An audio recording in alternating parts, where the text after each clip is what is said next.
Yesterday, I hit 10,000 subscribers on my channel, The Science Grad School Coach. As you can see here, these are my video analytics for my channel, The Science Grad School Coach. It's a channel that helps graduate students and researchers learn how to become more effective with their research. And I currently have just over 10,000 subscribers. If you've seen my other videos, you would know it took me about a year and a half to hit my first 1,000 subscribers, and it took me almost 2 years to even get monetized to hit the 4,000 watch hours needed. And then about a year, not even a year after I got monetized, I'm hitting 10,000 subscribers. So it's a little insane to me, kind of what has happened with my channel. So I want to quickly walk you through. So if you're someone that's stuck, not even able to get to 1,000 subscribers, and you're wondering, how would I ever get to 10,000? How would I ever regularly be able to get subscribers? I want to show you what can happen and what's led to me being able to do this.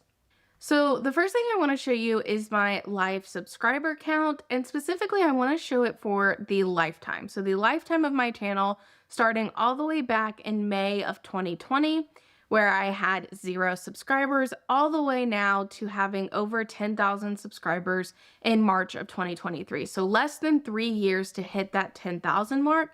And if we go back, what I really want to show you is when I hit the 5,000 mark. So you can see December 16th was my 5,000 mark. So that's about halfway from when I started to where I am today. But you can see that it is well more than halfway through the actual time I've had my channel for. And so I always show this that, like, in the beginning, I was super inconsistent and I was very slowly growing. And then around September of 2021, August, September of 2021 is when I started to actually become consistent, uploading every single week. I think I've only missed a couple uploads since that time frame. So for about a year and a half now, I've literally been uploading at least one video every single week. And what you've seen is that this went into almost a flat line into growing a little bit more. And so I started having a little bit more success once I started posting consistently. And then you can see that just recently that success has kind of taken off into an exponential growth curve, which is what you will see with a lot of YouTubers as they really start to grow, is all of a sudden it will take off and it will snowball down and you'll just start growing at much faster rates than you were, even if you're putting out the same amount of content. For me, this started happening right around December of last year, and I've talked about the reason why for this, but I'm also going to show this. So I'm going to come out and I want to go into my views, and I'm going to do my views for the last 90 days. So that takes me right around December 14th. And you can see that this major one right here, this top line here, is this video, ChatGPT for Scientific Research, which has been the biggest driver for me in growing my channel over this time.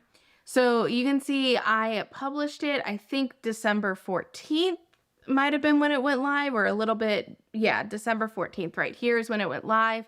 It kind of really took off December 18th and dropped back down. I think this was mainly like bot views, but then it just kind of slowly took off and kept growing from there. So if we go into this analytics, what I want to show you and what's really important to know is, why did this grow so much? And so what you can see over here is that the highest traffic source is suggested videos. And when I go into the view, so I can look over a little bit longer period, you can see this highest is direct or unknown. That's predominantly bot views that it's just taking a while to get cleared out. But then you can see the next two are suggested videos and YouTube search and browse features.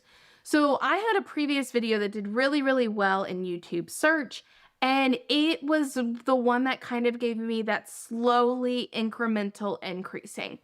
And if the only thing you can do right now is appear in YouTube search, that is great. That's exactly what you need to be doing to get the analytics that's eventually going to allow YouTube to recommend your content.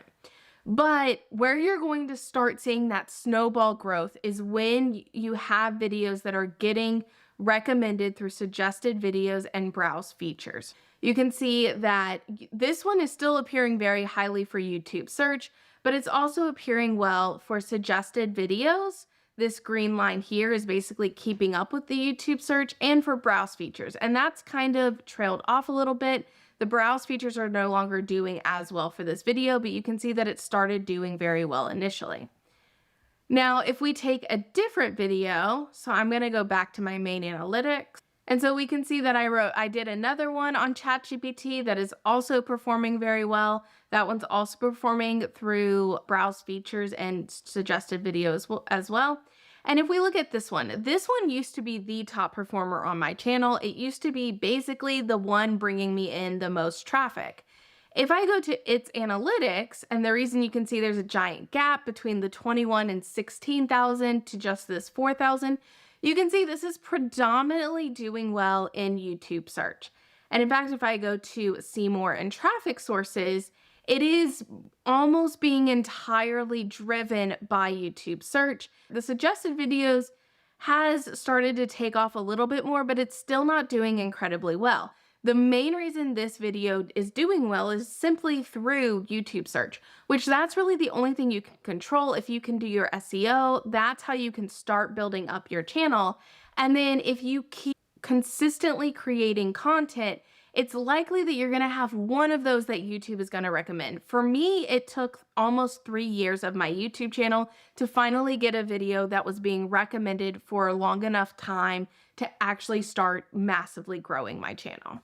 So overall, if you're working on how do I get to 10,000 subscribers, honestly, create simple SEO'd content that does really well. Get your content to appear in search, and then be consistent. And eventually, and even though this can be very painstakingly sometimes, eventually one of those is actually really likely to take off. If you want to know how much I have made from YouTube, I will leave my income from 2022 up here. And I will also leave my journey from 0 to 5K subscribers where I detail that out a little bit more over there.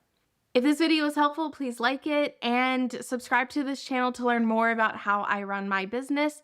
And I hope to see you in the next video.